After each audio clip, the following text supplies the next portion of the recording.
كنت عمري 8 سنين قلت I wanna win a Grand Slam. And so everybody started laughing, you know. I was like, you don't believe me? Okay, I'm gonna show you. Can smiling be considered fake? I was smiling, you know, on the court and everything, but then I was like crying after the match. How does Ons's mind think when she loses something as big as a final? I'm full into competition. I hate losing. It drives me crazy if I do. You mentioned Karim. Yeah. Is it difficult to work with your husband? Oof, at the beginning. Some sponsors didn't want to work with you because of where you're from? Sign me for the talent, not because I'm beautiful or not. تونس شو تعني لك؟ كان في offers اللي بلعب مع بلدان أخرين بس أنا رفضت. أنا تونسية وهذه الايدنتيتي بتاعي. You have to come back when you win. Promise. Deal. We'll shake early on that.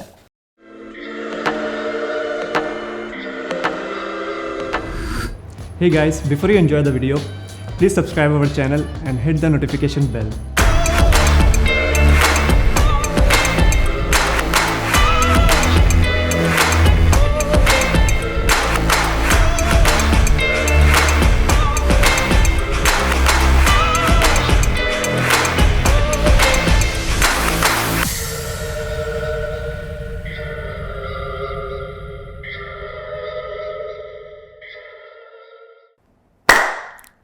هلا مرحبا.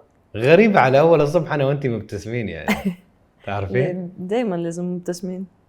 الحمد لله. الحمد لله. فبداية يا أنس يضحكني أول شيء إن الأسامينا نفس الشيء، أنس وأنس من نفس المعنى. أنت شايفة أي حلقة؟ شفت شوية. أوكي. كلمة شوية أحسن. تابعتك يا حقيقة. السؤال الأول سؤال بسيط وهو أنس بصراحة كيف حالك؟ والله أولاً الحمد لله، هذه أول حاجة ديما نجم نقولها. ثانياً تعبانة شوية الحقيقة. تعرف as a tennis player يعني حاجة ماهيش سهلة، يلزم كثير تضحيات وأكيد نحاول باش نكون جيدة كل ما نقدر وكهو. أنت قلتي as a tennis player it's not that easy. No, it's not. شو اللي الناس يمكن ما يعرفون، عشان يمكن الناس يشوفونك أنس ويقولون يعني خل تشكر ربها إن هي تقوم وتنام وبس تسوي شيء واحد، بس تلعب رياضة. عشان نحن خصوصا في مجتمعاتنا العربي مرات العربية نشوف إن الرياضة مثل في المدرسة الواحد يلعب شوية رياضة يعني خلاص حياته بسيطة. فكرة الاحتراف يمكن مش موجودة بشكل كامل، ولكن هل حياة اللاعب الرياضي المحترف أنت تقولي مو بسهلة؟ نعم. شو قصدك مش سهلة؟ قصدي اللي أولاً it's a gamble. يعني لما أنت تختار تكون في الكيس متاعي لاعبة محترفة، أنا درست كملت خديت البكالوريا متاعي، وماك تعرف كل parent يحب يشوف بنته ولا ولده يكون عنده stable job, paid every month. But being professional tennis player, in my case, you don't know if you're gonna make it or not. You can be such an amazing player, but unfortunately get injured and you cannot make it to the top. So it's a risky job, I gotta say. But for me, I love to take risks. I love the danger, and especially I love to follow something that I love so much. And that's tennis for me. ملي كنت عمري 3 4 5 سنوات نحب نكون professional tennis player. كنت عمري 8 سنين قلت I wanna win a Grand Slam. نحب نكسب Grand Slam. الصورة كانت واضحة في مخي، بس you know you go through ups and downs في doubts يعني شوية تحس لي am I gonna make it or not. It's a risky job. Yeah, I didn't think of it the way you said it, which is interesting. I know it, But I really didn't think of it so much because one bad injury and you're done. And I guess in the world of sports or any maybe sport career, because sport careers are usually short, people finish their careers very early, like modeling. I think even modeling is similar. A lot of them, it's like a trend. They go really up because they win something really big, but then to sustain it is a completely different story. So when I see athletes that are consistently winning, I'm like, that's not luck. No. You know, you can't be lucky like that. You can win one or two by luck, maybe. More, I would think it's very difficult. But you said, Ons, that it's very risky because one bad injury and you're done. This is what I didn't think about. If you have a good degree, you can always find another job. And until maybe you're 60, 70, easy. Yeah. But as a professional athlete, no. No, it's really risky. You can get injured, and it depends. I mean, for me, a professional athlete, the worst enemy is the injuries, you know. And you should know your body. You should know what to do to, let's say, a tennis player could play until like what 33, 32.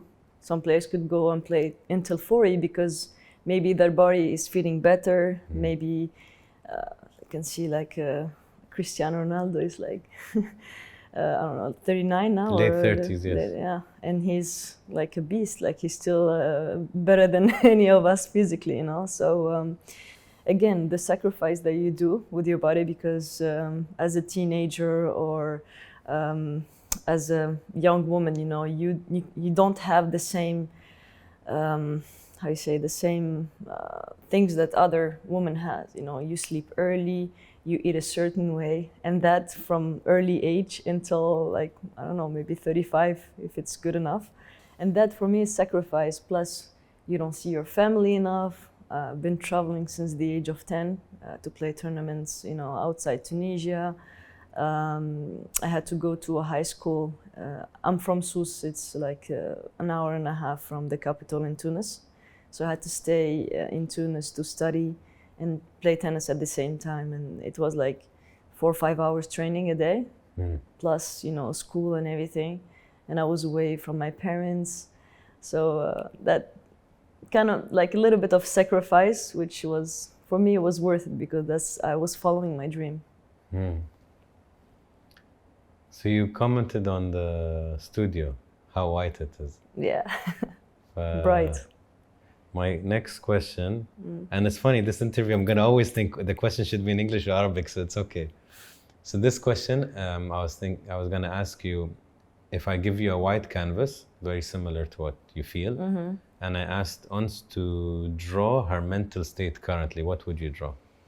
I would draw a smile. Because first thing that comes to my head always is always smiling. And that's kind of a little bit my nickname on tour. Ons, they come up to me like, Ons, you're always smiling. And my joke is, because when you laugh and smile, you live longer. so that's my life, you know. I like to smile and turn like negative energy into positive, even though it's not gonna go my way. I mean, don't get me wrong, I'm happy, but sometimes I have sad moments. I get angry. I'm a human being, you know. It's a normal thing. But learning from tennis, you know, because I learn a lot. Maybe from other people, it's just a tennis match. But for me, it's like some angry moments I can get on court, and people watch me, then they know I get angry a lot on the court. But like it allows me to express myself, you know. I don't want to hold anything inside me. I just want to let it out and just say, like, this is me.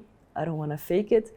I don't want to pretend that everything is going right. No, if I need to get angry, I will, but get back to the game quickly, you know. So I'll say I'm smiling right now. And can smiling be considered fake? Only if I'm not feeling like smiling, I don't. But sometimes, even though you feel like angry or sad or anything, but a smile could lead you to the way of being more happy. That's how I see it. Yeah, I do think we can trick our brain. Apparently there's this thing, if you look in the mirror and you laugh or you smile, even alone, which looks crazy, I do that. your brain can actually start to feel better. Yeah, I do that. I actually talk to myself in the mirror, like, to get more confident. You know, sports is all about tricking your mind, because sometimes you can get into a level like you're like really tired and you need to push, and you play a big final and you need to calm down because you're super stressed. So for me, I have like always look in the mirror like, I'm confident, I can do it, I'm gonna win. And I keep repeating to myself, you know, during like a tennis match, tactical things, you know. You can do this forehand, you can do this backhand. Just smile, and sometimes I just smile and interact with the crowd because I feel like they give me great energy, you know, and that helps me. Okay. What's the most emoji you're using? This. Really? I do that too a lot. I think it's my most one actually. It's a high five, but for me it's like praying. It's not a high five. The praying يعني شكرا. Yeah, but أنا apparently حسيت يعني it's like a high five for some reason. But yeah, for me it's like praying. And Is it high five? I never thought of it. It's, some people say it's high five, and some people we thought, for me it's like being grateful, you know. Hey, أنا شي أشوفها ولا استعملها بهالطريقة. Yeah. طفولة أنس كيف كانت؟ والله طفولة كانت مليانة كتير بالضحك، بالشغب، تعرف الشغب. أنا كنت طفلة شقية كتير. قصتي مع التنس started that way. خاطرني شقية و I had a lot of energy, so I had to go to sleep at some point. And my mom, she's a big tennis fan and she always wanted to play, and she loves sports. So she takes me, I was 3 years old, she takes me with her to the tennis club, and that's how I started playing tennis. And I was swimming also at the same time, so doing different other sports. I'll explain that why, because that helped me develop the talent that I kind of have right now with playing tennis and everything. Like, so playing different sports did help. Yeah, went to school. I don't know what to say again. Like, I have 2 brothers, 1 sister. Lucky to have loving brothers, really. And my sister, we're close, like 2 years apart. 2 years. I'm the youngest one. So 2 years, 4 years, 6 years. Pretty مرتبين. ما شاء الله. The parents ما شاء الله مرتبين. مبين. If I ask you, who are you? I'm a simple human being. I try to live my life to the fullest. I try to live my dreams and not regret anything. I'm someone that's super grateful for what I have, because I feel like it's very, very important. And I always try to stay humble, because for me that's the most important thing about being myself. So being myself is very important for me, and I'm just a tennis player for a few years, then I'm gonna be just a human being, you know. That is a good point. Yeah. And you said, I try not to regret things. Do you regret certain things? I used to before, but now I don't, because the mistakes, you can say, that I did, or maybe I learned a lot from it. And that made me the person that I am today. Just to give you an example, as a person, like I used to get really angry and not be able to manage my anger at some point, but now I'm learning to do that. And that did help me, but I also learned how to express myself more. I always believe in mental health, so I always had someone following me, you know, around. It's very, very important for me that I do that. It's for my job, tennis, or for my personal growth. Yeah, I made mistakes like as a tennis player. I made some choices that it wasn't right. I took my time. You earlier said some people they go like success directly. It wasn't the case for me. I was too injured a lot of times. I was a good junior before when I played juniors in tennis. So I was 4 in the world, and then I was waiting for myself to, when I go professional, like I'll be in a top 10, top 20. But it took time, you know. It was very, very difficult for me to be a professional tennis player, you know, the dream that I want to achieve. And I can see some players that I was playing with in the juniors, and they were, you know, highly ranked, better than me. I was like, why am I stuck here and they're there? And I was beating them, you know. So what's happening? This is not fair. And since, you know, I accepted that, I learned more about my body. Then I'm 2 in the world. The players that I was playing with, they're behind me right now in the ranking. Just everything happens for a reason, right? And I truly believe that.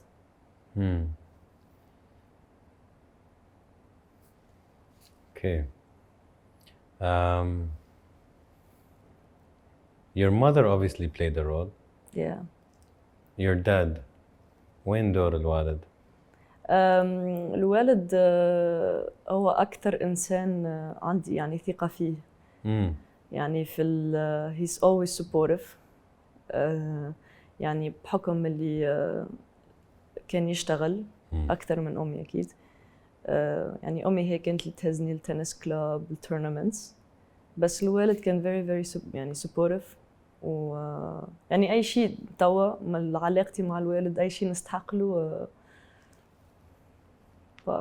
please can you do this, and I know the thing is gonna be done because I'm always like sure, and a lot of things in me like my character, the discipline that I have is I got it from him, you know.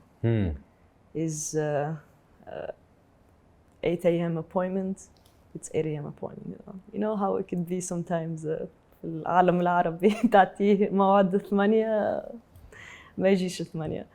But my father was very disciplined, and honestly I'm super grateful for that he teach me a lot of valuable things that I am actually using right now. And I'm always like free, I talk to him like anything, and I love his opinion about things. It's just really amazing to have him.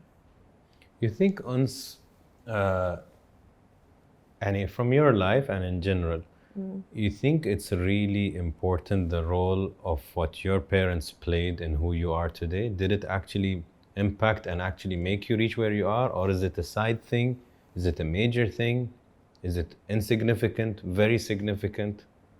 I think it's very important how first of all, the relationship between you, your father or your mother, that's very important, and the role that they played to make you the person that you are today. And for me, I feel like I was lucky because I talk a lot, I express myself a lot with my mom. I was like, I tell her like, Mom, I'm gonna be number 1, I'm gonna do this, I'm gonna do that. And Mama, she tells me, you're such a dreamer. You know, at certain time it's like, Mama, it's like, come back to earth, you know. It's like you're dreaming a lot. And yeah, I think it's very, very important to know the role of the parent, because it will definitely either affect you in a good way or in a bad way. And then you choose if you use that as a good thing to turn into, the bad thing turn into a good thing, or the opposite. It's like there is a lot of examples in this. في parents يعني بيتعاملوا بطريقة صعبة مع الكيدز، اللي هو يولي الكاركتر متاعه صعيب، ولا he turned that into like smiling and be a happy person. شيئين. الشيء الأول بالنسبة للوالدة, when your mother would say, you'd say I'd be number 1. Actually, even rewinding, knowing what you want to do at 3 years old, you're very blessed. It's not at 3 years old. No, but you said that I'll play in the Grand Slam or I'll be a professional tennis player. I always, at 3 is so interesting no, because... not at 3, but like at, sorry, I started playing at 3. Maybe I said it wrong, sorry. But like maybe at 6 years old, I'm full into competition. I hate losing. It drives me crazy if I do. I'm very competitive. And I compete always with my brothers and my sister. I actually play football with my brothers and leave my sister with her Barbies alone. It was a bad thing from me. But yeah, I remember I have a footage of me at 8 or 9. I was playing a tournament in Djerba in Tunisia. I'm gonna win French Open, Roland Garros. And I couldn't even spell it right at the time. And so everybody started laughing, you know? I was like, why? I mean, I believe I can do it. And I had no idea what it takes to be a professional tennis player. Eventually, I ended up winning the French Open juniors, you know. Maybe it's a warm-up for the big one. Yeah, because the point I wanted to make, when you as a young person says, I'm going to be number 1. Yeah. Some parents will be like, I'm sure. Yeah. And that kind of belief will be like, oh, okay, maybe I will. And some parents very normally will say, you're dreaming. Yeah. Does that make you doubt yourself, or you're like, I will show my mother or father or anybody that I actually am serious, I will do it? Is it an actual belief, or is it a 50-50 belief? I think when like my mom was like telling me, stop dreaming, like literally like you're over the moon, but let's see what's gonna happen, you know. So I think she's like half like she has no idea what it takes to be a professional tennis player. So as a parent, I kind of like, come with me, because this is my dream, and probably gonna suffer with me because you're gonna take me to tournaments, you're gonna do that. And not just me sacrificing, but her, you know, she made a lot of sacrifice, you know, my father as well. So I'm gonna drag them into my life. So I can understand, was like, what are you saying? What is this? What does tennis player mean? Obviously, we don't have this in Tunisia. We never really had like tennis players from Tunisia being number 1 or the Arab world. So it's kind of, you know, big for them. But at the same time, I was like, you don't believe me? Okay, I'm gonna show you. So that part I like proving people wrong as well, you know, especially in something that I know that I can be good at, you know. And at least maybe that gave me also, you know, a lot of strength to work harder and harder to be where I am today.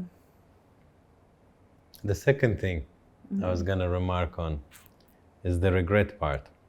Yeah. For example, as a tennis player, I know you lost the final. I'm not very good with details, huh? Yeah, 2 finals actually. A lot of finals.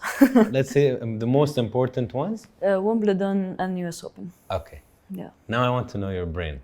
So now when it's talking about regret, when you lose a final, do you think, I wish I can go back in time and play this way because I could have easily won this? Or not easily, but I could have won this. Yeah. Or is it like, shit, I need to learn, and next time I'm going to do it better? It's very easy to say the second one, but I don't think it's very human. Yeah. I don't know how your mind, we don't need to talk about somebody else. Yeah. How does Ons's mind think when she loses something as big as a final? What happens after? I'll tell you something. Maybe, I mean, this is the first time I say it, but when I lose a match, any match, imagine, it's not even a final, I can't sleep. My brain is like spinning, literally seeing every point that I played with every motion that I did. It's like, why did you miss that shot? You should have went there, you should have did this. And, you know, the more I played, the more like matches I played, because, you know, as a tennis player, you kind of lose every week until you win the tournament. But literally you get a loss every week, which is damaging for the brain. So I'm like, okay, I'm really suffering here. Why can't I sleep? I'm thinking about every point. And thankfully, when I played Wimbledon and lost that final, I was exhausted emotionally, physically, everything. And I really gave it all. like for me, I was like, my mental coach was with me, Melanie. So I was like, Melanie, I don't know, but this is tough. I don't know what I could have done more. Like I'm really exhausted. Isn't like physically, I don't have any more powers in me to do more, you know? Tactically, I could have done different things for sure. But then I was like, okay, I was really happy after, because even in the press conference, I was like, I have nothing to regret. I gave it all. And it wasn't meant to be. And obviously, this is what is supposed to happen today. And I'm happy because it is that way. And I learned. I kept, of course, replaying the match in my head, talked to my coach, should have done this. But then, you know, reveling in the regret, it's not fun. It's like, you don't learn. But for me, it was learning, was more to accept that I lost that final and know what I should do more to win the title again, you know? And then US Open happened. Same thing happened. I lost the final. And again, I was smiling, you know, on the court and everything, but then I was like crying after the match.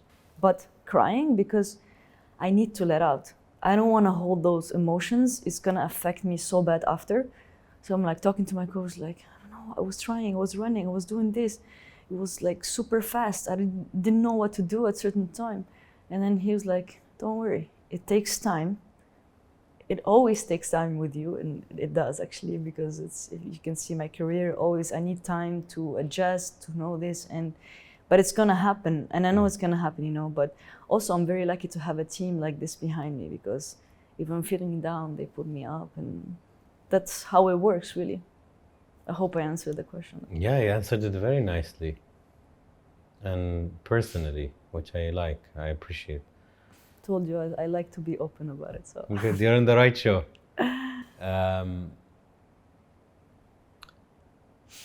So you think when a person is in this, or you are in this situation, is it a skill issue that you lose a final, or is it a mental issue? Or fitness maybe? Personally, I think it's a lot of things together, and it depends with the day. So they tell me, you don't play a final, you win it, right? So I'm like, okay, I'm trying this. I'm trying to win it. I swear, you guys, I'm trying to win it. I'm like, okay, mentally, I was doing everything right, you know, with Melanie, doing every step. We do our routine in the morning. We talk. I talk a lot. I talk about my fear, you know. She's like, you have your fear of what's gonna happen that day. You put it in a plastic bag and you throw it. And that's what I try to do. What are you scared of? I'm scared of losing.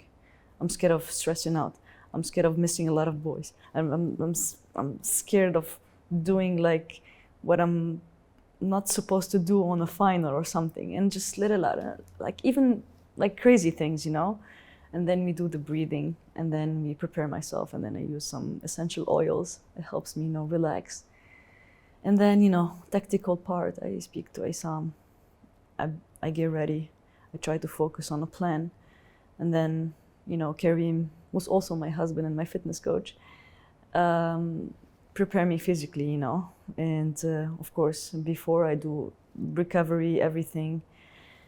And honestly, you can not be physically ready, which is okay, because sometimes you're like tense and you could make mistakes.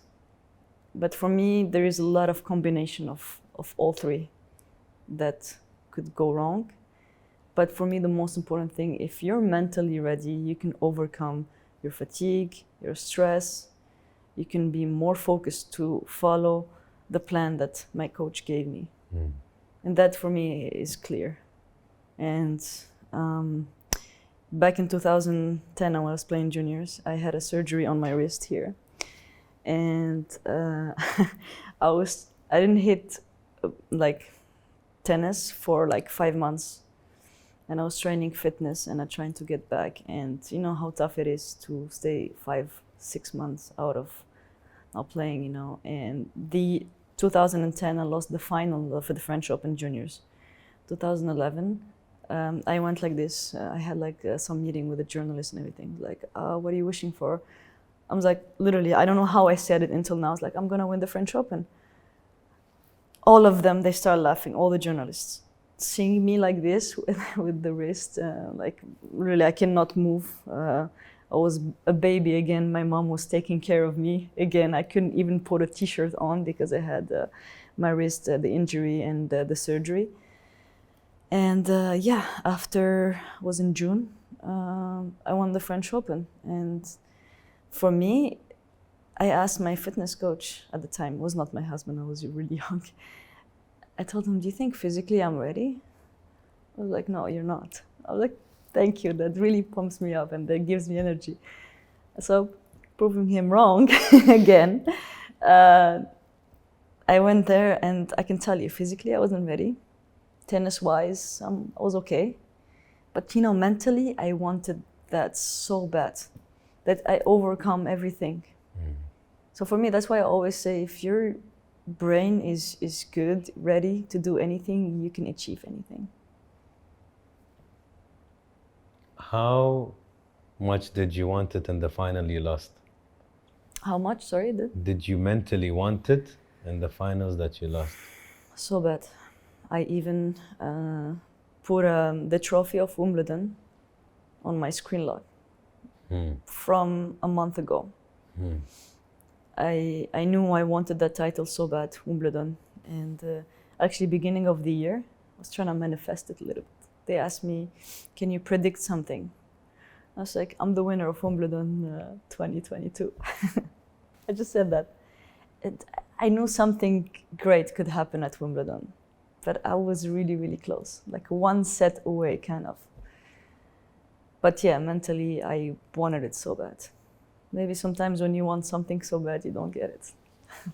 Yeah, it's interesting, you know, like manifesting is scary because if you don't get it, you're like, shit, you know, like, you're like, I talked and I said it, and you know who used to do this a lot? Yeah. Muhammad Ali, Allah yarhamah. Yeah. Muhammad Ali would announce if he's going to win, if he's going to be the champion of the world. And if I'm not mistaken, sometimes he would announce which round he will win. How scary is that to do? As imagine you saying, I'm going to win this many sets, it's a huge commitment. Yeah. And if you don't do it, you look really bad.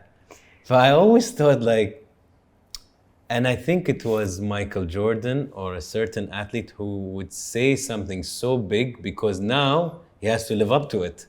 Yeah. So he announces it verbally in front of the public to make it like a commitment.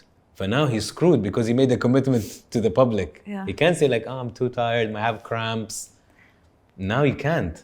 That's what I like to do actually. When they ask me about my goals, certain players, they don't feel comfortable saying, it's like, let's see, I don't know, I'm trying my best.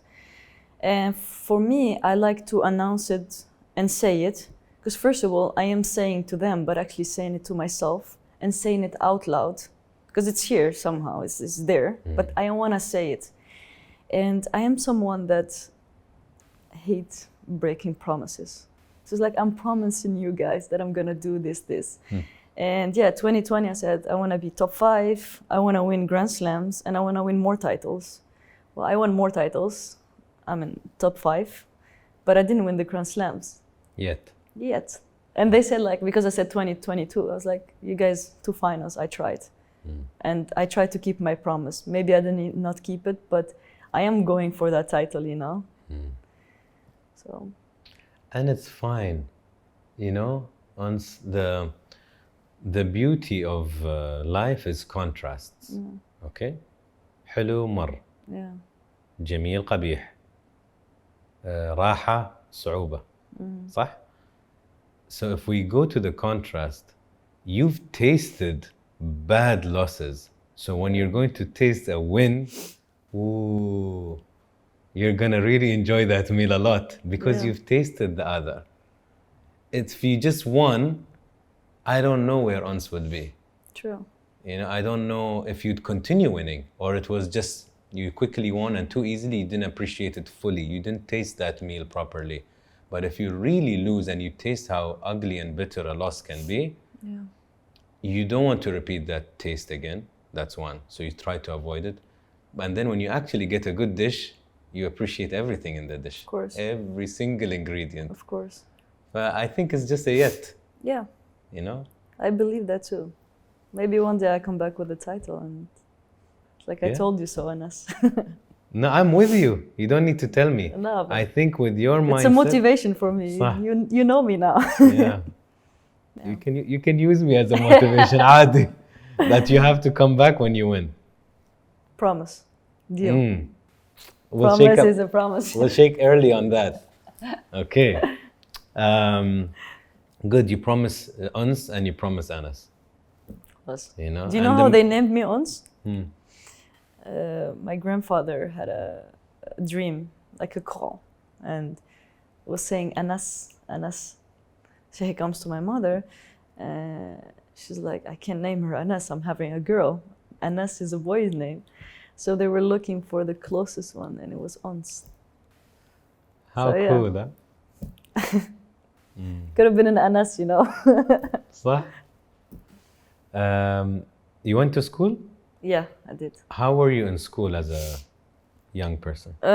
Honestly, my parents were really strict with the grades, so I always maintained good grades, really great ones. Because to be able to play tennis, you need to keep good grades. So that was the deal with the parents.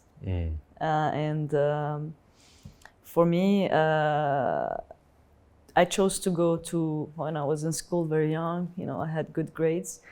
And then I went to like I told you, high school, sports high school. We train from 7 to 9:30, and then we go to school from 10 to 4, and then 4:30 until 7, 8 we train. But I was lucky because when I go to tournaments, the teachers, they teach us back me personally, the course that I missed. And I was really, the deal to play tennis was to keep good grades. So I had good grades.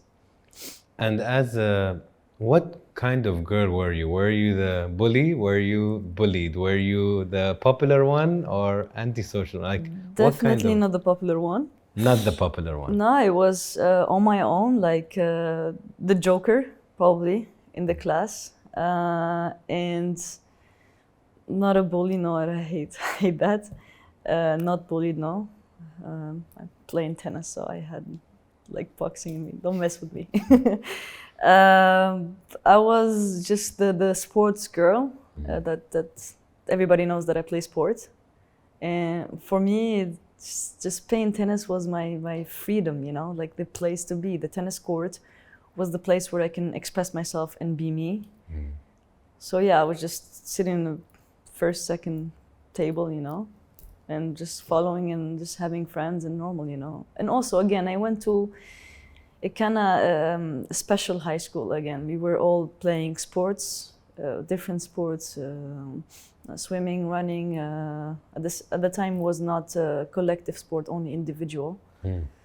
But yeah, it's something we shared, and we were not many in the classroom as well, which also lucky to have that, to understand better. And we had really the best teachers, and I really want to thank them because they did a lot for me as a person, so if they're watching. Being Arab and African, was it a difficult road? Maybe because you don't have many people who have made it in your field that are either Arab or African. So is it a difficult road to take? It is a difficult one, yes. Not. I think the thing that bothered me a lot was people not believing that it could happen. For me, I was a human being. I had two legs, 2 arms. Why I cannot do the same thing they're doing in Europe or in US or whatever? So for me, that did bother me a lot. Also made me stronger, you know, because you cannot do it. You're from Tunisia, you're Arab, and I'm like, why? If I'm competent enough, if I work hard enough, then I can do it. So it was a very difficult road, but at the same time, I always say, for some reason, I always say, if I didn't have this difficulty to be this player, maybe I would not make it. Maybe if we had like the best facilities that they have in US or whatever, maybe I would have been too spoiled and not make it, you know. So for me, maybe I love this road. I love to take this difficult road, and for me it was perfect the way it is. We don't have the best tennis court, probably not the best gym, but that made me stronger and just, you know, made me look for more and more and be the player that I am today. Do you like to read? A little bit. You should read a book Yeah. that I'd recommend. It's called Grit, Oh, Grit. okay. You'll like it. And it's about something you just said. Yeah. Hey. Is it true that some sponsors didn't want to work with you because of where you're from? Yeah. Hmm. That killed me, you know, because I was a good player, talented, young. But the thing is, the excuse for them was like, the market is not good. It's like, what are you talking about? And you know, at the same time, it was from one of the sponsors was clothing. At the same time, I was not asking for money. I was just asking for clothes to wear, you know? And they were giving the same deal for another player from another country, because the other country is another country. And she was like less ranked than me. She's not even playing anymore, I think, or something. And I'm like, what is gonna take you? Like, even budget-wise, it doesn't cost much to give clothes to play, you know, in the tennis world. So I'm like, I'm not asking you to give me money. I'm not asking you even like make me a lower deal than others, but let me prove for you that I'm worth it, you know. And that chance they didn't even give me, you know. So sometimes I hold the grudge. So if this sponsor comes to me, and they did, I don't want to sign with you anymore, you know. You didn't see me when I was like a lower ranked player. Now I really don't want you. Which is a good and bad thing at the same time, you know. صح. Yeah. صح. I heard the interesting story. I need to research who it was exactly and which brands. Yeah. But the story is, in a nutshell, that this guy was supposed to sign a really huge deal with this huge sporting brand. And in the presentation, they misspelled his name. Oh. Like they say, we want to work with da-da-da-da-da, and it's misspelled. And he said no. And then he went to somebody who paid him like a quarter of what the other people were, but it was a really good proposal with really tailor-made for him. It was so made for him. Yeah. And I found it interesting and very stupid by the big brand, because the big brand thinks they're a big brand and they just get you for the sake of getting you. Yeah. But where they forgot something so important. Not only the name, it's the idea behind the name, that whoever did the presentation and whoever checked the Identity of the presentation, person, yeah. you know, it's not a nice thing. No. If you want to make a person feel special, and we all want to feel special, or we want to feel that somebody believes in us, or somebody has similar values, and that's why they want to work with us. Exactly. And if you can't do that, yeah. The thing is, in the tennis world, and unfortunately, they don't sponsor you for your talent only, you know. They have priorities, and then the way you play, it comes like fourth or fifth. And there is a story with a girl, and she named one of the companies, big one. She said, "You're lucky that you're beautiful, that's why we are signing you." So actually they're signing her because she's beautiful, not because she's fit or she plays good, but because she's beautiful. And for me, this is sad. Like, you wanna sell products because using women's beauty, and unfortunately it doesn't happen with men a lot. Women, they use that. And for me, like, no, sign me for the talent, not because I'm beautiful and not, I don't know, just for who I am. That's really sad for me. And that's what happened with me, but, you know, in a different other story. Maybe if I was more beautiful, they would have signed me right away. Depends where.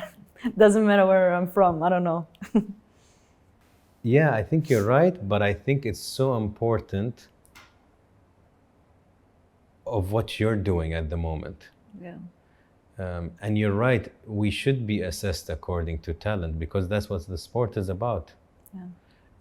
maybe as charisma play a part, looks play a part. I'm never going to be also in denial. I'm sure everything plays a part. You know, the brand. Does this person dress cool and colorful, or they're too boring? Do they speak in a certain way? Do they look a certain way? It all plays a part. But like you said, it shouldn't be number 4. Talent should be number 1. Of course.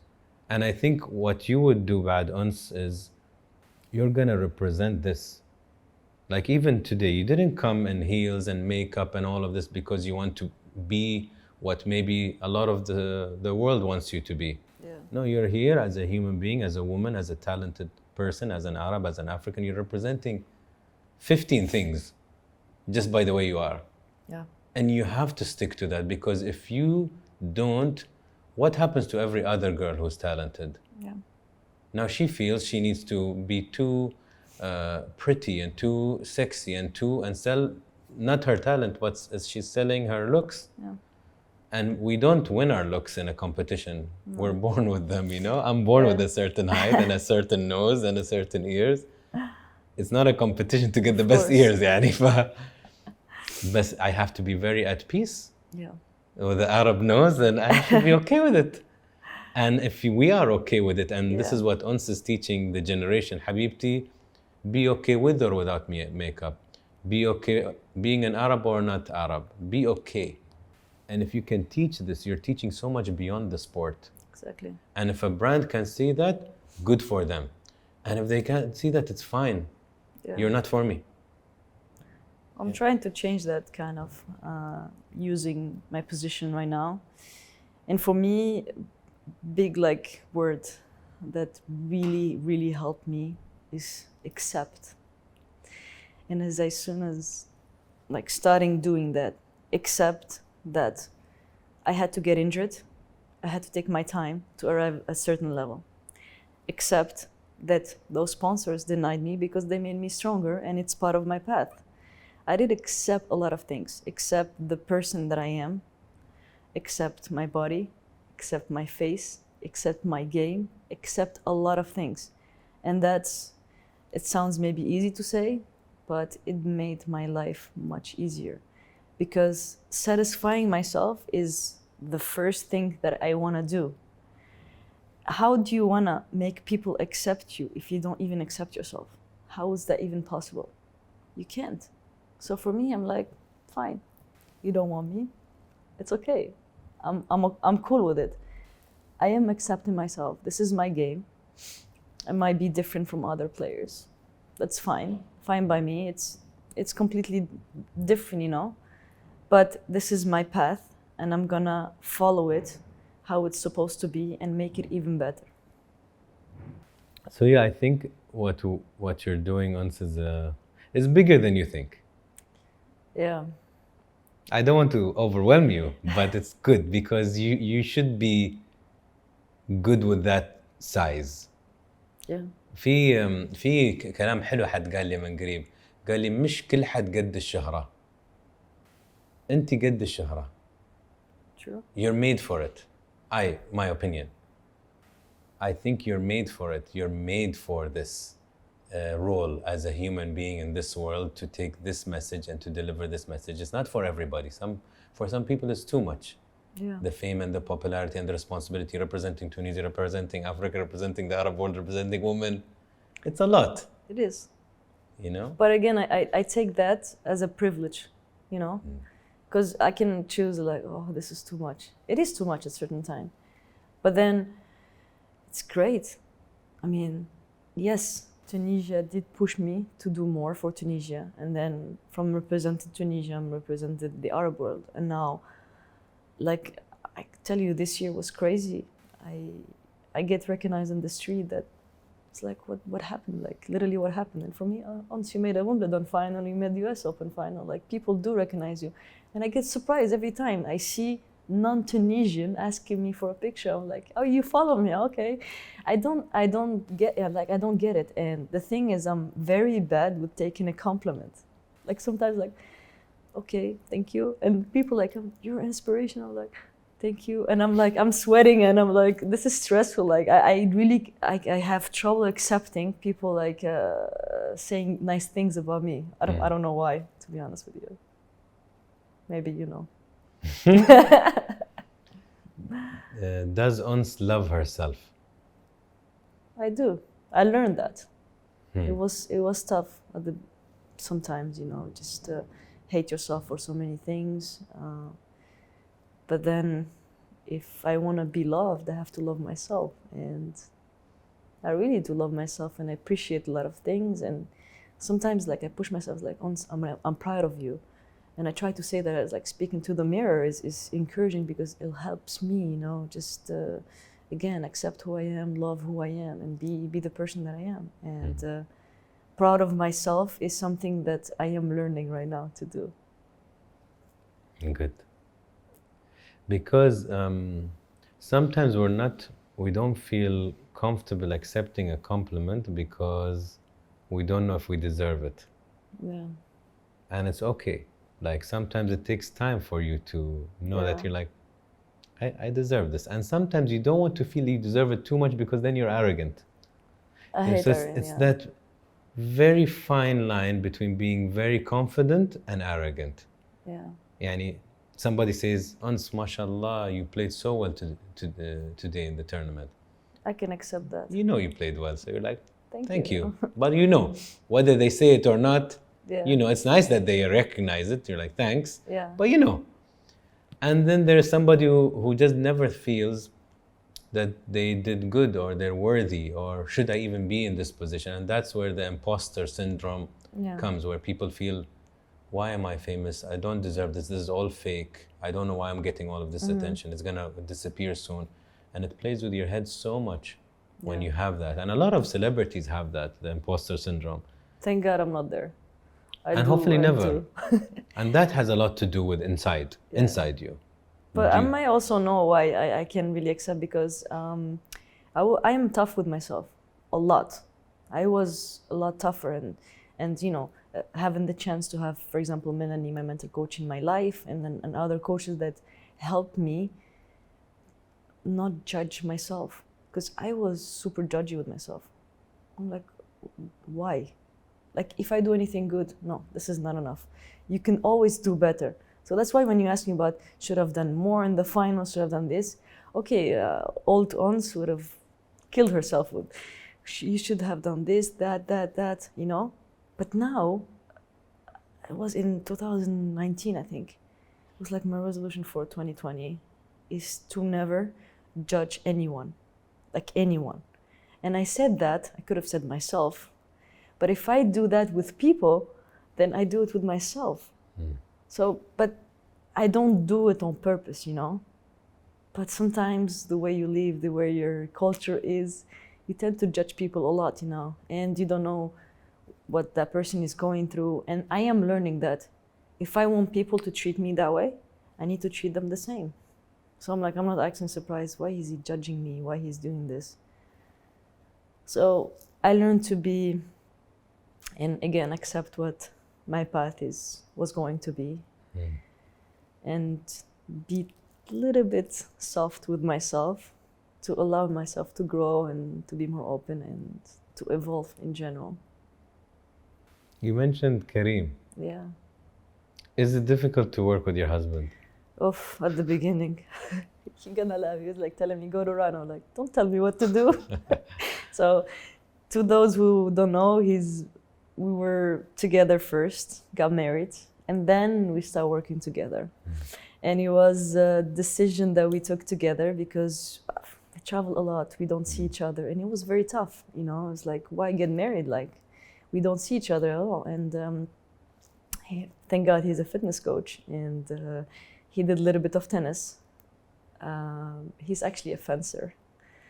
That's how we met, from a national team in Tunisia. And it was at the beginning, he throws the matching ball. I was like, you don't know how to throw? And he's like, you don't know how to catch? And literally the first session ended in 5 minutes. We were both angry. We went home, we didn't even speak to each other. And we learned to communicate. And I'm like, listen, I have to switch, you know. He's like, I'm putting the fitness coach hat and I'm putting the husband hat. I was like, I'm the chef, I do this, he does everything actually. And like, I'm really lucky, you know, that he really helps me. And honestly, without him, I would have been in this level, because since we started working together, I'm more and more disciplined. And just amazing, you know, to have that combination. But also, we needed to learn the hard way to separate the personal and professional. Because if I want to go home with you, I don't want talking about what happened on the court on this. We talk about this, and if needed, you know, we can talk about it. But I just want to find my husband at home, not my fitness coach. So that was interesting, really. Yeah, it's very difficult to make it work. Very. But if you do, it's a great combo. Yes. But it's rare. It is rare, yeah. Like working with family, it's rare that it works. But if it does, you have family. Yeah. Trust and respect and love is all there. That's for me, that's why I say communication is very important. Because if you don't like something, just tell me, we'll figure out. And then we'll find a solution. Just don't hold it, because when you hold it, then you're gonna explode, and then you're gonna bring things that's not even there, and you're gonna ruin the couple. Like, why? And the first day we start working together, we made a deal. If it doesn't work as a fitness coach player, we need to tell each other and protect our marriage, kind of. What is something you like about Ons? Humor. I love my humor. Okay. Yeah. You're funny. I mean, I hate to say things about myself, but I love laughing, so I'm always cracking jokes, and I'm the joker on tour as well, so. Okay. Something you don't like about Ons?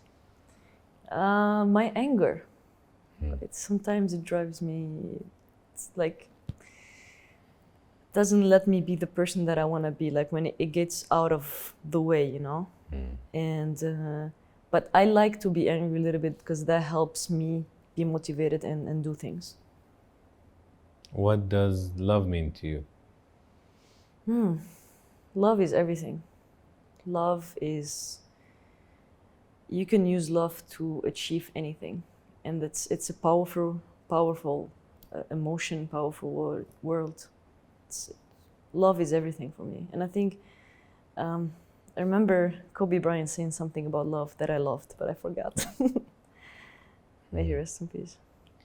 May he rest in peace. Yeah, love is a very powerful thing.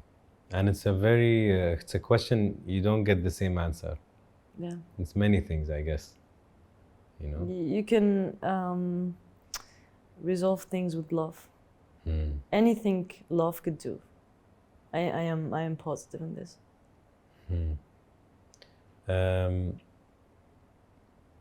This is a hypothetical question. If you could see when people are walking everywhere in public, you could see a characteristic on top of the head that you choose. It could be sense of humor, how much money they have, if they're fake, honest, whatever. Any one characteristic. You can only choose one, and you can see how much they have of that thing. What would you think is important for you to see?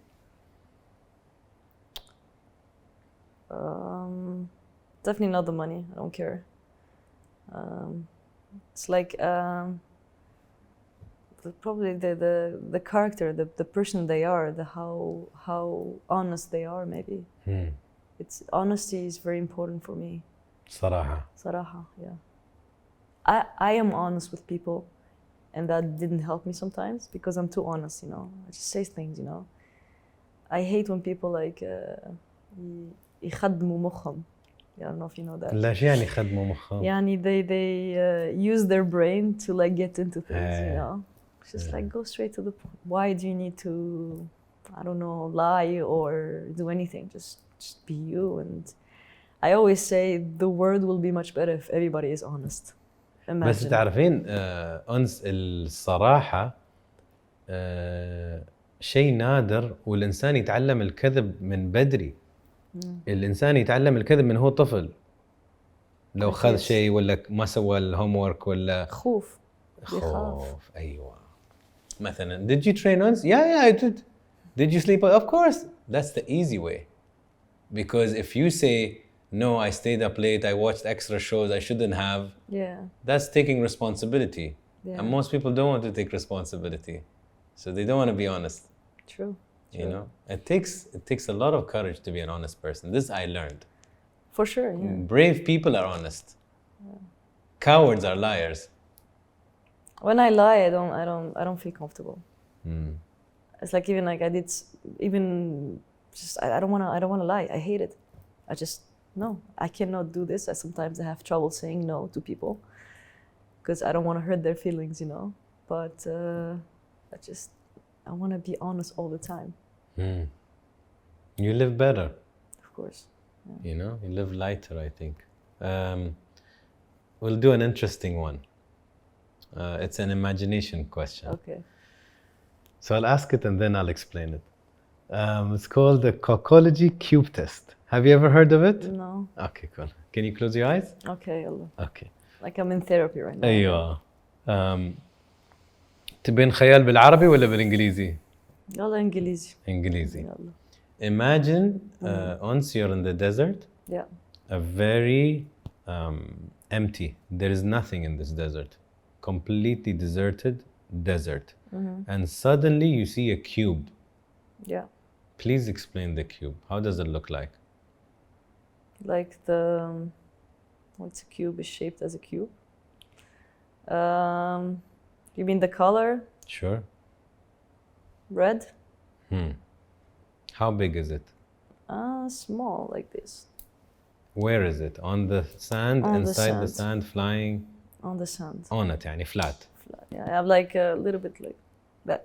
Okay. Because the sand for me is like that, so. And is it transparent? You can see through? No, it's Solid. red. Yeah. Okay. And after you see the cube, you suddenly see a ladder. Okay. Where is the ladder? Just like further a little bit.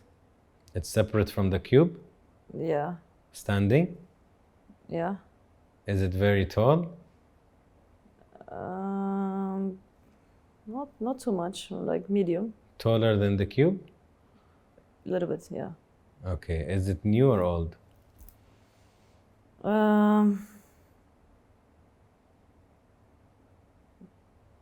Not old, not new.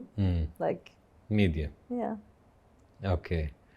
After the ladder, you see a horse. Explain the horse. Brown, nice, you know. The hair is nice. It's maybe has a small white spots. And very beautiful, like, you know, the big horse, you know, the sporty one. Standing, running? Just standing and doing, you know, this. Where? Sand. Where is it standing? On the sand, a little bit further than the cube and the ladder. Between or? No, after. After. Okay. After the horse, you see flowers. Okay. Where is the flowers? On a vase. On Like in a vase? in a vase on the sand. Okay. Love lot? the color. Yeah, I love red color. So it's red roses. Red roses. And where are they now in the picture? Honestly, when you ask me, I move forward. So after the horse. After the horse. Yeah. Okay. Are they in good health or wilting? Yeah, good health. Very beautiful. Smells good also. And then the last thing you see is a storm. Oof. Where is the storm and how is it? It's like a tornado for me. Gotta say, not a big one. It's like the ones you see in the movies. Sorry, my imagination is like that. So it's just circling and turning. And again, I'm moving forward, so it's after everything. Is it far or close? It's far getting close. Is it affecting any of the things we described? No. Nothing. Because for me, like, it's the other stuff are safe. Okay. Let's explain it to you. Open your eyes.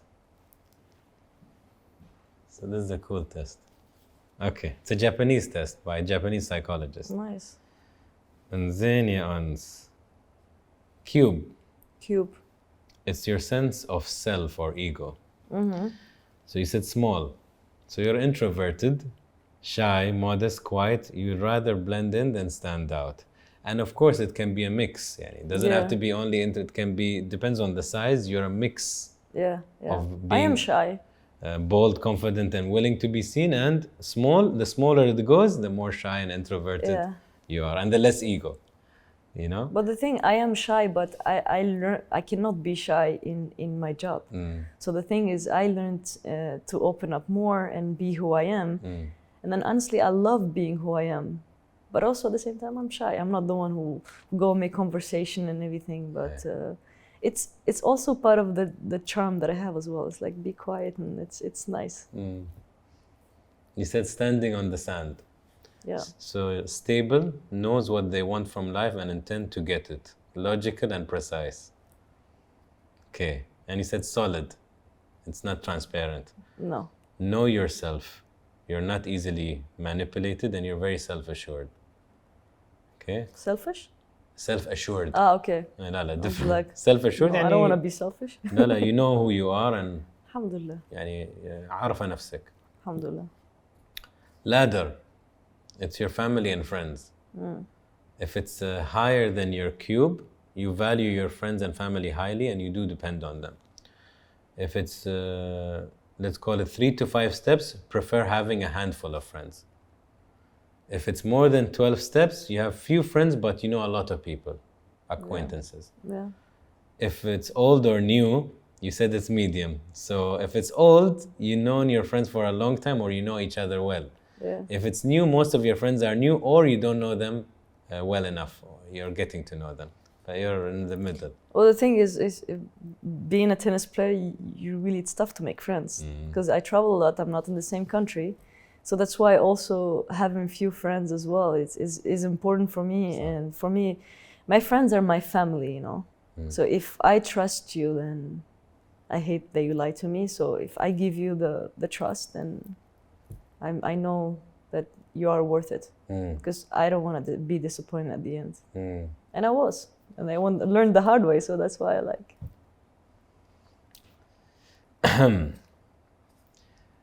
You said it's far from the cube, or close to the cube. So you resolve your problems without the help of the family and friends. Oh yeah, I love to be responsible and don't like to complain and go crying. You said it's not too tall, not too short. So it's between regarding yourself as an alpha and a leader and between being extroverted and having many friends and acquaintances. So you're somewhere in the middle. Horse is Karim. Oh. Your ideal partner. So you said that it's strong, beautiful, nice hair, you know? I was like, when I was imagining it is like something you right here. I must love you, Karim, you know. Close to the cube signifies a close relationship. Yeah. And you guys are very close because you're in each other's lives also every day. So you he better knows get everything, along. it's not good. Sturdy, working, glamorous prancing horse, you said. So I would say you, when you said the glamorous prancing horse, you value outward appearances and want someone that also others would approve of. You enjoy a good physique and a good face and all of that. And I would say between this and the sturdy brown working horse, you seek dependability and reliability in a partner. So you depend on him a lot, or you'd like to. He's my fitness coach, so he takes care of my body, so I think I do. And then the flowers. Yeah. It's the children. Oof. Yeah. I don't have any yet, but I know. I love kids. Yeah, obviously, because you said a lot of red roses. Yeah, I'm not sure if I can do that because maybe after the first one I changed my mind. But yeah, that's something that, again, part of the sacrifice being a tennis player is I need like maybe a year and a half to stop. And every year is not the right year, you know? And now going back is like, you know, I should have stopped, maybe have a kid at 22, 23, because I wasn't playing that good that time. And I was like, I don't know if having the kids early would have helped me, be where I am. And now it's like the top, so I cannot stop. And if I went according my plan, I would have stopped maybe this year or something to have a kid. But again, it's like, maybe I'm not ready yet to be a parent. We are not ready both to be parents. But yeah, definitely something we want to do. It's, for me, like you said, family, it's very important. So hopefully as much as I can have. How old are you now? I'm 28. Badri. عادي, you can wait. So, but if I you want to want. be, I was like, with tennis, I don't have, my knees are done. I want to be able to run and just have fun with my kids. But Karim is like 8 years older than me, so, and he wants to be like a young father. So yeah, it's... كل شيء في وقته حلو. The kids, for sure. I think it can happen in the right time. It's just challenging for a woman, you're right, because you have to pause your career. I do. For the man, it's easier. Yeah. I tell them we should get paid more. We have to do this. We stop and we don't know if you're going to be fit enough to come back. Because this is very tough and everything starts when you are pregnant and certain diet and not everything after, like so many they do. It's like really important to know what to eat during pregnancy to be able to come back after. And honestly, so many women, they did in the tennis world and they give me the example. They encourage me to do that. So. And I want to do that also to change the mentality a little bit. Because when I got married, I was like, oh, Arab woman gets married. She's going to stay at home and cook and she cannot play sport. And okay, people talk, it's not going to be great. She's going to go down with the ranking and everything.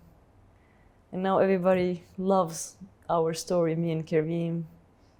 For them, it's a successful story, but they don't know how they judged us a little bit at the beginning, which it's out of the normal thing, we did. Again, trying to give the example that it's possible. Your marriage is an interesting marriage because it can teach a lot of people a lot of things, meaning working with a partner. Not easy. No. So you can teach people that it's possible, not easy, but it's possible. And if it is possible and if it actually works, it's very powerful because you said he really made you also reach where you are. Secondly, also, I appreciate Karim. I do. Because for a man not to be the star on camera, you have to have so much peace of mind and peace with yourself and no ego. He's not jealous of me. أيوة. Which is very tough. أيوة. For a man. صح. So that's also respect to him. So much respect for him, yeah. He's that's okay. why I value him so much because he's like not selfish with me. He just wants me to succeed. When if he succeeds, then if I do, then he does. And the thing is, I always say we. I don't, when I talk in interviews, I always say we as a team, as a partner, as a family, as a dream, because now this is not only my dream, but it's his dream also. So we share also the same dream. It's like I'm going in the car and taking everybody with me on the way, to my dream, Yeah, and they want to be in the car. Yeah. That's the difference. Yeah. So there's so much you can teach from that. Anyways, coming back to your flowers. So obviously you love children, whether it's your children or other children, you love children. And you said there is the cube, the horse, and then the flowers. And it's interesting because that's your life. Yeah. You found an ideal partner, then maybe the next step would be the children. And if it's, you said it's vibrant and blossoming, reflects the health and prosperity of your children as well your relationship with them. So I think, inshallah, when you have children or the children currently in your life, whoever it is, you're good with them. My niece is. You see? I miss her so much. She's so cute. And near the cube shows you wish for a close relationship with your kids. Storm, stress, anxiety, and fear. Oh, that's my life. You talk about tennis match, I'm always anxious, stress, life. But you had a good result. Yeah. vaguely inside or on the horizon. You said it's the last thing, so you're at a more peaceful inner place. However, the closer the storm, the closer the immediate threat. And you said it's coming, but you said it's not affecting. No. So engages any of the elements without affecting them. You consider the threat manageable, and you have confidence in your ability to resolve matters. It's a usual thing, but you're like, it's okay, I got this. So I succeeded the test. It's a good thing. There is no succeed. There is a reality. I know. Of somebody, and I think yours is, you know, you're cool with it. Alhamdulillah. What are you afraid of? And actually, when you mentioned the kids, you know, I used to be afraid of not being able to have kids, you know. But I think I got over it because, again, accepting that maybe it's part of my way, maybe it's part of, because I love kids so much, you know. So I was Karim, I don't know, what if I cannot have kids, you know, what's gonna happen, you know. And then I made my peace with it, and I'm like, there's a lot of different ways I can adopt and make somebody's life better, you know. And that's also a great thing. Because for me, also having kids is not just blood, but raising someone, helping that small creature be something great. I was gonna suggest also adopting at some point. It's nice to have your own, of course, but it's also nice to change somebody's life. If you can, if I can one day, and that's, but you know, it's a very difficult thing. So if I'm gonna do it, I need to make sure that I'm able to do it the right way. So. Yeah. Best moment in your life so far? A lot. One of the best. تعمل لي مشاكل هيك.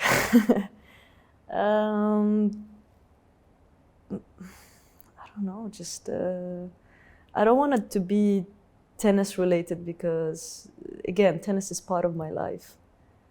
But just honestly, being with my family, be happy with them is one of my best moments, you know. Just be around them, you know. It is very important to me. Maybe being with my niece right now, she's really cute and I miss her. And your most difficult moment so far? A lot of those too. Maybe losing my grandma was tough as well. It was years back. She's great. She was a great. She was supporting me a lot and always watching me, you know. And I wish I can show her what I am today. And I actually mentioned her at the US Open because somehow, you know, I'm all about the energy and everything, and I felt like she was with me. She was pushing me to do good, you know. And at a certain time, I was having difficulty first sets, and she was like, "Grandma, can you please help? I don't know what I'm doing. I don't know if it's right or wrong." I was like, "I need your help. I need one more push. I'm feeling a little bit tired. Help me." And yeah, and then after I thanked her somehow and on court interview, saying like, "Thank you for being with me because that really did help." And I felt her energy somehow, and we were really close. And you know, having a grandma unites the family. So that really was. I really miss her. So may she rest in peace. What's her name? Burawiya. Burawiya. Burawiya, yeah. هذا أول مرة أسمع الاسم. Yeah, it's Tunisian name. We Burawiya. call her Ya. It's, yeah. Or if you could write her a letter now, and she would read it, what would you write? I'll say, توحشتك. I miss you.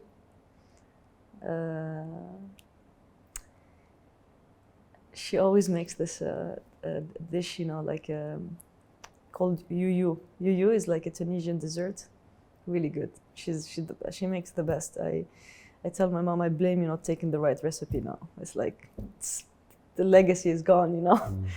But I'm like, just look where I am today. You always believed in me. And I wish you were here to see all of this. And I always tell her you should have come to tournaments, but she was really old when I started playing. So just really miss you so much.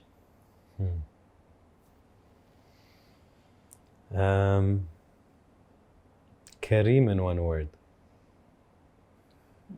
حب حياتي. بعطيك واسطة عشان انت قلتي اكثر عن كلمة واحدة بس جواب حلو.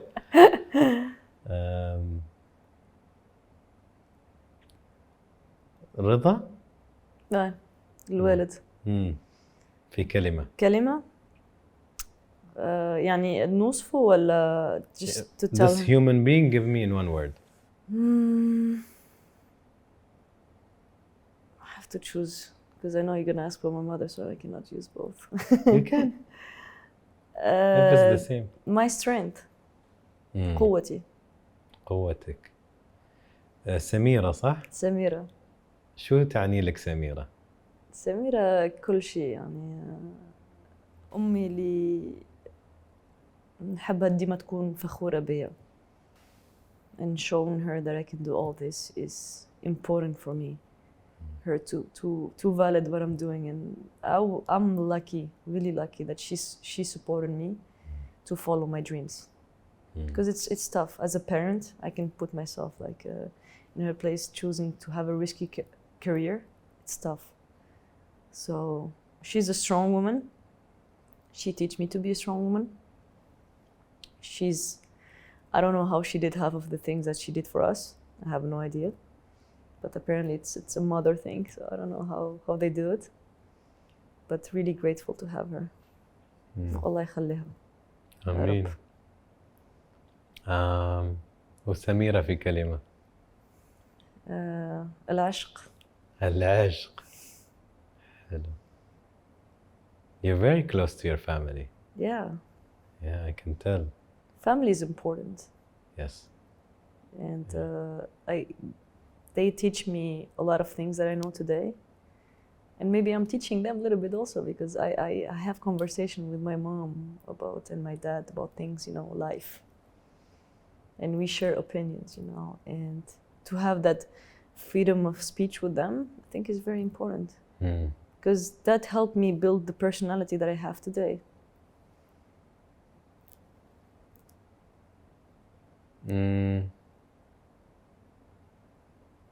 What makes you feel valuable? Me. I make myself feel valuable. You make yourself feel whatever you decide to make yourself feel. And again, learning that. I'm not born like that, trust me. Did learn that. It's a good answer. I never got that answer. Yeah. And if we could take Ons's heart and we can place it outside, what would your heart tell Ons?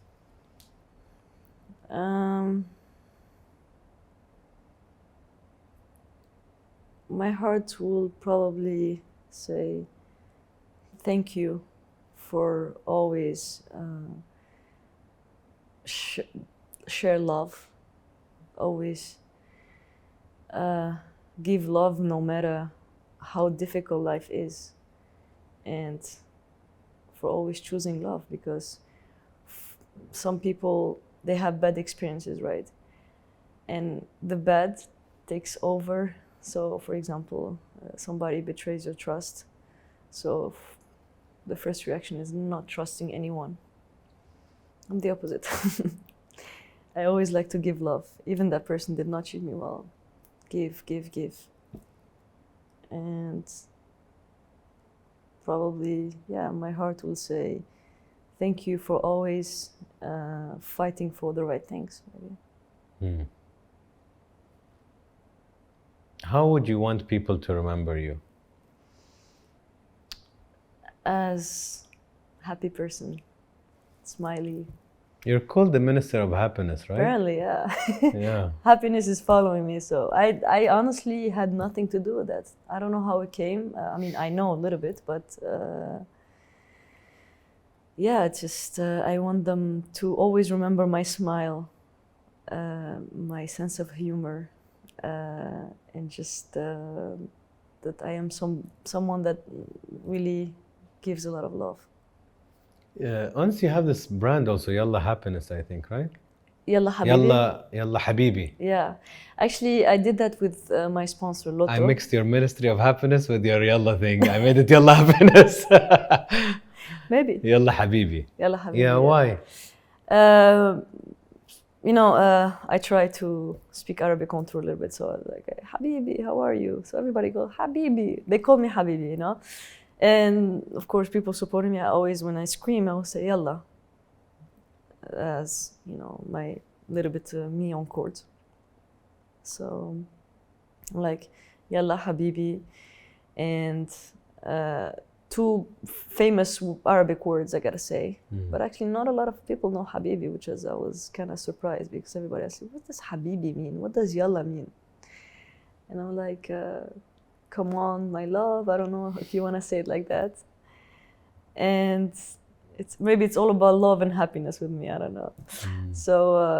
So yeah, I convinced Lotto to make T-shirts. It was started just for us as a team, you know, Yalla Habibi, just to encourage ourselves. And then it went viral. We had other T-shirts, you know, but yeah, just everybody loves it. And it's nice because even Americans, they say, Yalla Habibi, I don't know how they spell it, but everybody knows about it, which is great. That's nice. And it represents you. Yeah. Final. Ons in one word. A dreamer.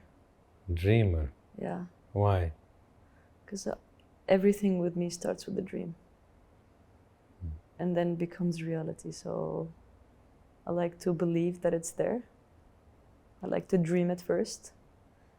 And I am very good with my imagination, you know. So when I close my eyes, I can imagine myself doing this, that. So I feel the dream before it happens. I go one more. بالعربي. يلا. يا عبالي. تونس شو تعني لك؟ تونس كل شيء لي أنا. It's يعني من أهم الأشياء اللي خلتني ألعب تنس. عشان كان في اوفرز اللي بلعب مع بلدان اخرين بس انا رفضت. انا قلت لهم انا تونسيه وهذه الايدنتيتي بتاعي. انا باش نلعب مع تونس خاطر it's who I am. So tennis individual sport صح. Most of people they call you by your name, Ons Jabeur, Ons Jabeur. بس أنا بنحب أقول Ons Jabeur التونسية. It's part of me, Ons Jabeur العربية. I think it's much bigger for me. And part of why I am playing is because I'm Tunisian and it would have not been the same at all. مش نفس الطعم. صح. شكرا. شكرا. Thank you.